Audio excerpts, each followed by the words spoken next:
Era les 3 de la tarda. La Sara estava al seu despatx acabant el projecte que havia d'entregar. De cop sent el seu mòbil. L'estan trucant però no és a temps de respondre. Mira el mòbil i s'adona que té 32 whatsapps i 15 trucades de l'Adam, la seva parella. La Sara el truca per saber què li passava. Sí, Hola, Adam, estàs bé? sí, per què? Com que m'has trucat tantes vegades, em pensava que t'havies passat alguna cosa. No, era per saber a quina hora venies a casa per dinar. No voldràs que arribi tard a la feina. A més, porto dies que dius sol perquè arribes tard a casa. No arribaré tard, em falta poc per entregar el projecte. Això m'ho portes dient tota la setmana. Estic fart d'aquesta feina teva. Segur que faràs com sempre. Em dius que et quedes a la feina treballant, però resulta que estàs fent unes cerveses amb els teus amiguets. I jo mentrestant sol a casa esperant que arribi. No he anat mai a fer unes cerveses amb els meus companys de feina. Ja t'ho vaig dir i t'ho torno a repetir. Ja saps que em preocupo per tu i no em fio dels teus companys de feina, perquè ens repassen de dalt a baix. Saps que jo t'estimo molt i no trobaràs una persona que t'estimi més que jo. Tranquil, carinyo, avui arribaré aviat a casa.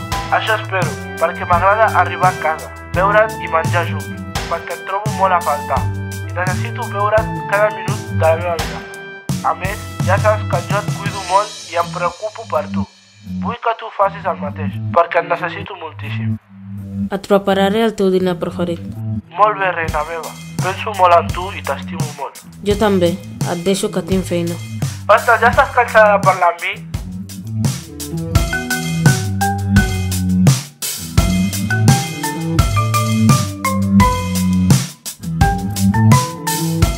La Sofia ha demanat hora al metge de capçalera. Quan la crida, passa a la consulta, seu i li diu: Doctor, em trobo molt malament. Tinc ansietat i no tinc gens de ganes de sortir al carrer. Estic mirant el teu historial i veig que portes uns quants mesos prenent antidepressius. En principi, hauries d'estar millor. Hi ha alguna cosa que et preocupa? No tinc cap problema. A casa estic molt bé. El meu marit m'estimo molt, es preocupa molt per mi. Fins i tot em compra roba perquè així no surti de casa. I quedes amb gent? No tinc temps. He de netejar la casa, planxar i preparar les coses. Tenir-lo tot fet per quan arribi el meu marit. Ell, quan arriba a casa i no ho he fet tot, s'enfada i crida molt. És normal que ho faci, perquè jo estic tot el dia a casa i no treballo.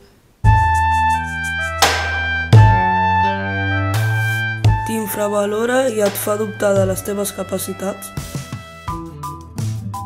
Has de cedir en totes les situacions conflictives? T'obliga a fer coses que tu no vols fer? Et retreu situacions del passat? T'insulta, amenaça o humilia? T'obliga a realitzar pràctiques sexuals? Té un control sobre el teu dia a dia?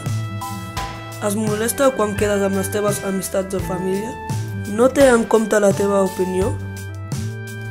Pateixes en com dir les coses per la reacció que pugui tenir? Senyals d'estar patint situacions de violència. Alteració de la son, ansietat, estrès, malestar físic, sentiments de culpa, vergonya, problemes d'alimentació, baixa autoestima, apatia, sentiment d'impotència, inseguretat, dificultat a l'hora de prendre decisions, atacs d'ira dirigits a altres persones, aïllament. Si coneixes algú o creus que estàs patint violència masclista, et pots adreçar a aquests serveis.